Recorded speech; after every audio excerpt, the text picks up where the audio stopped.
Welcome to Let Me Fix This. Enjoy the video. You start by adding the emoji keyboard so you can access icons anywhere.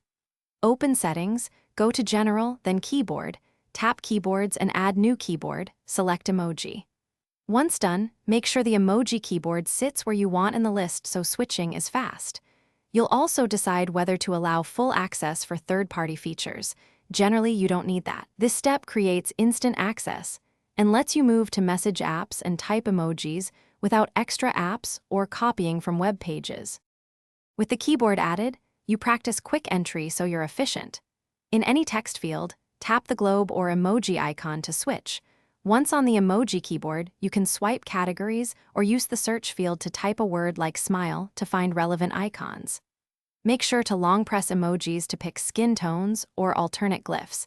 This avoids multiple taps. Transition smoothly between letters and emoji by tapping the ABC key. These motions save time and make your messages expressive without breaking flow. Finish by customizing and knowing how to fix problems.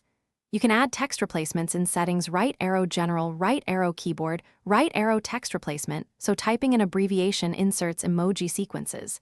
This speeds repetitive use. If emoji disappear, go back to keyboards and re-add emoji or reset keyboard dictionary. If issues persist, restart the device or install the latest iOS update. Updates often restore missing glyphs. One key troubleshooting tip. If an emoji shows as blank or question marks, the other person may need a newer OS. Tell them to update. Thanks for watching. If you found this helpful, don't forget to like and subscribe.